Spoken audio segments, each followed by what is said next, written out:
بیت اللہ اللہ کا گھر ہے۔ حضرت آدم علیہ السلام کے زمانے میں اسے وجود ملا، طوفان نوح علیہ السلام میں غرق ہو گیا۔ پھر حضرت ابراہیم علیہ السلام کو اللہ نے آپ کی اہلیہ حضرت سیدہ ہاجرہ سلام اللہ علیہا اور ان کے نومولود بچے حضرت اسماعیل کے ساتھ وہاں آباد فرمایا۔ ایڑیوں سے پانی نکلا، زمزم پانی کا نام پڑ گیا۔ اس پانی کی برکت سے بنو جرہم کے لوگ آئے، بستی بنتی چلی گئی۔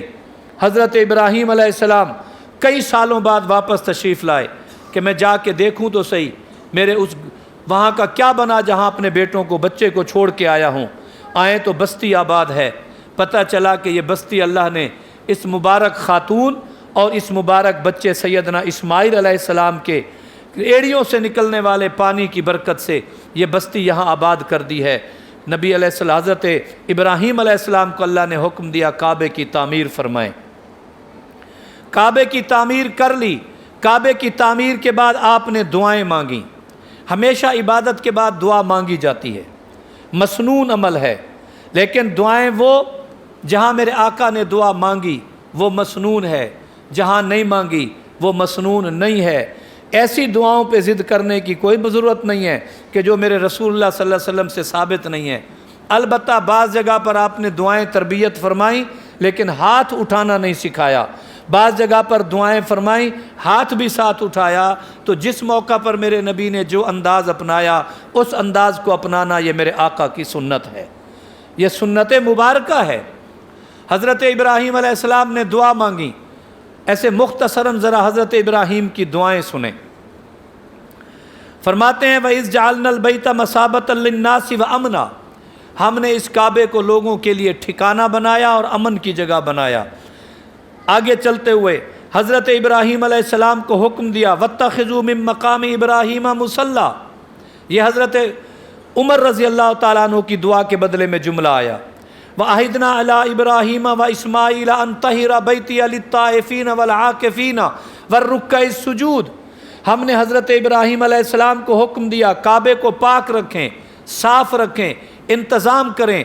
یہاں طواف والے بھی آئیں گے، یہاں رکوع و سجود والے بھی آئیں گے، یہاں اعتکاف بیٹھنے والے بھی آئیں گے، ان آنے والے مہمانوں کا انتظام فرمائیں۔ تو کعبے کی تولیت کس کو مل گئی؟ حضرت ابراہیم علیہ السلام کو۔ روایات میں آتا ہے جب اللہ تعالیٰ نے حضرت ابراہیم علیہ السلام کو حکم دیا کہ کعبہ بن چکا ہے، وَأَذِّن، لوگوں میں اعلان کیجئے کہ وہ حج کرنے کے لیے آئیں۔ لوگ تو مختصر تھے، ابراہیم علیہ السلام نے اللہ کے حضور عرض کی میری آواز کہاں تک جائے گی، یہ جو یہاں موجود ہیں ان کو تو ویسے پتہ ہے۔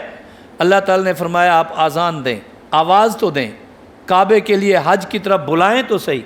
روایات میں آتا ہے جب ابراہیم علیہ السلام نے بیت اللہ کے حج کی دعوت دی اور لوگوں کو پکارا کہ لوگوں بیت اللہ تعمیر ہو چکا ہے اور حج بیت اللہ کے لیے تشریف لے آئیں، روایات میں آتا ہے سمندر کی مچھلیوں نے بھی کہا لبیک اللہم لبیک، لبیک لا شریک لک لبیک۔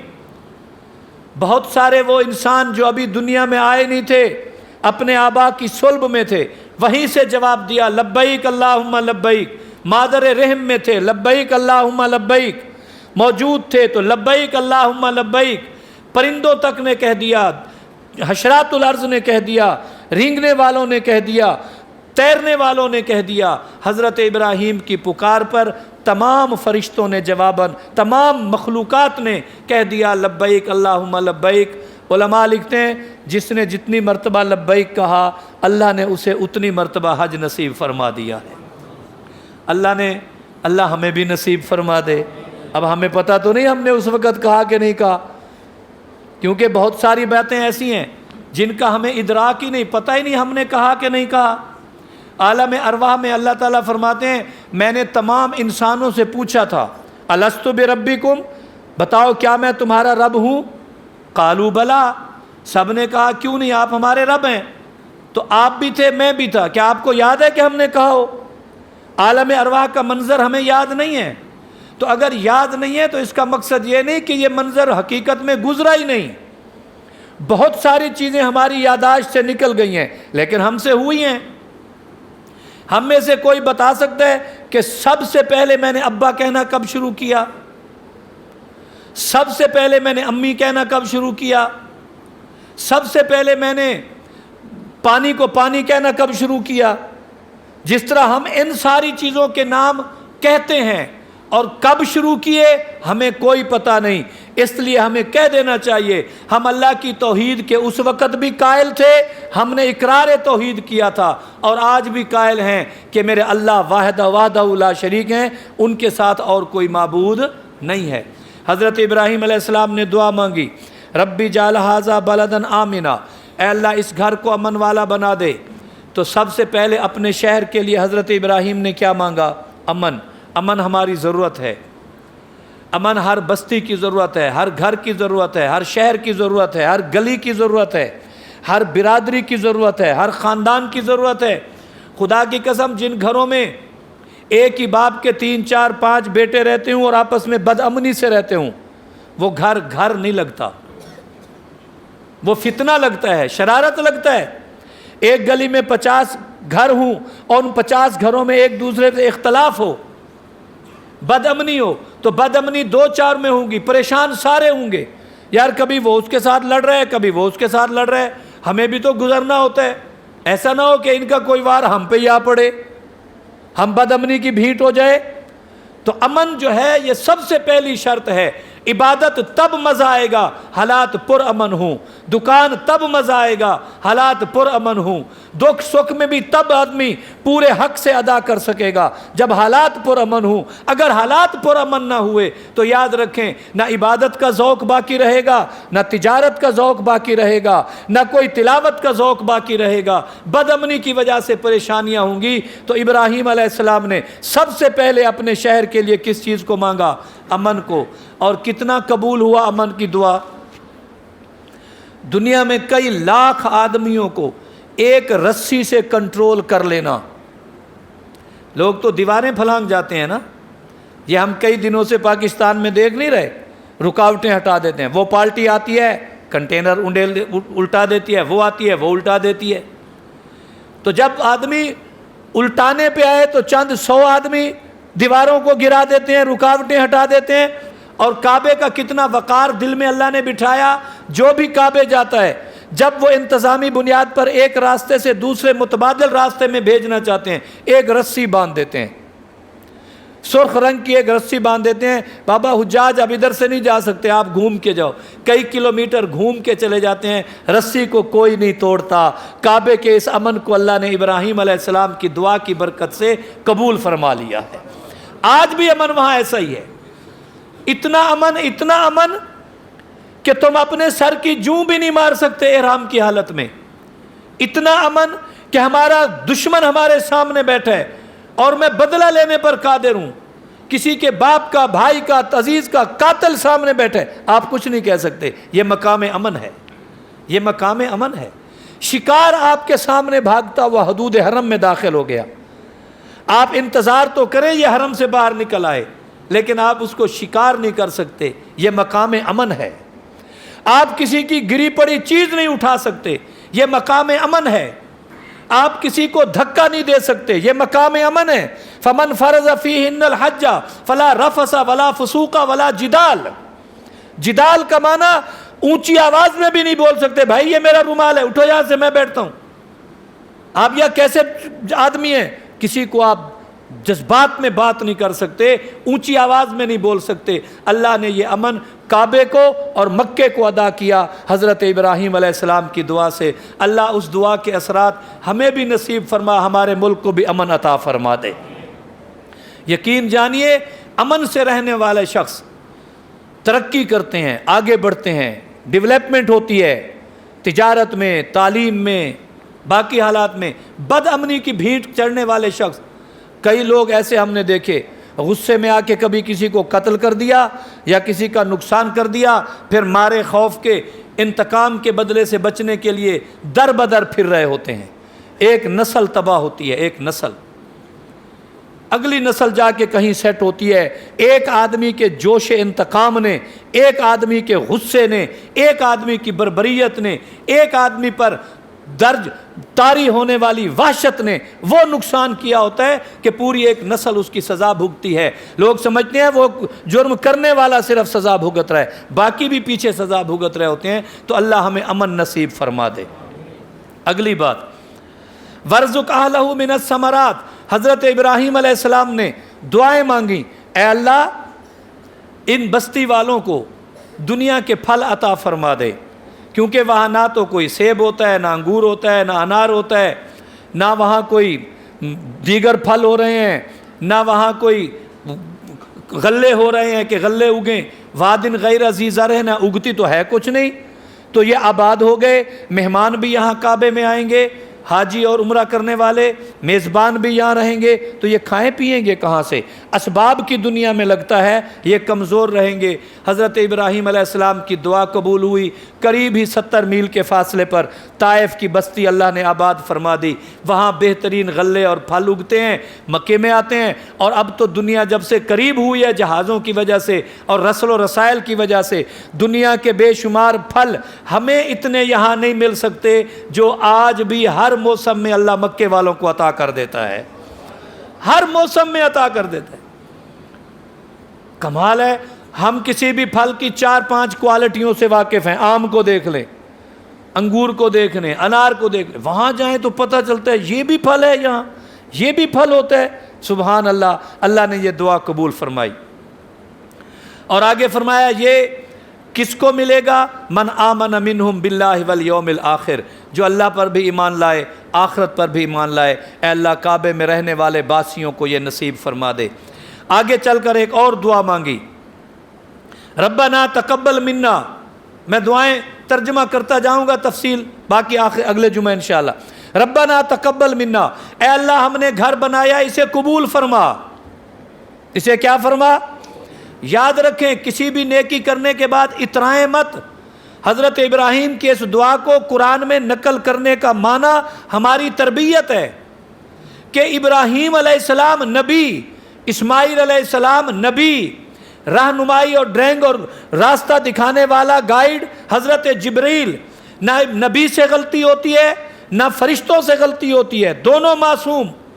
بنایا کس کو؟ کعبے کو، کعبے میں نصب کیے جانے کے لیے بطور شٹرنگ پتھر آسمان سے، جنت سے، کعبے کے کونے میں نصب کیے جانے کے لیے حجر اسود، وہ بھی جنت سے۔ اتنی مبارک تعمیر کے بعد بھی دعا کیا کر رہے ہیں؟ اللہ ہم سے کیا فرما؟ قبول فرما، کہیں ایسا نہ ہو ہم سے کوئی ایسی بات، ایسا انداز ہو گیا ہو جو اس کی شان کے خلاف ہو۔ تو نماز پڑھ کے دعا کیا کریں؟ اللہ ہماری نماز کو صدقہ خیرات کر کے اترانے کی بجائے دعا کریں اللہ ہمارے صدقے خیرات کو بھی قبول فرما۔ حج عمرہ کر کے اترانے کی بجائے دعا کریں اللہ ہمارے حج عمرے کو بھی قبول فرما۔ کسی کی کوئی خدمت کریں، بدنی عبادت، مالی عبادت، ذاتی عبادت، اجتماعی عبادت، اس کے بعد یہ دعا کرنی چاہیے اللہ اسے قبول فرما۔ ورنہ کئی احادیث مبارکہ میں آتا ہے بہت سارے نمازیوں کی نماز پرانے کپڑے میں لپیٹی، پرانے کپڑے میں جس طرح لپٹے ہو کوئی چیز، پرانے کپڑے کی طرح لپیٹ کر منہ پہ مار دی جاتی ہے، جا نہ تیرے سجدے قبول، نہ تیرا رکوع قبول، نہ تیرا تشہد قبول۔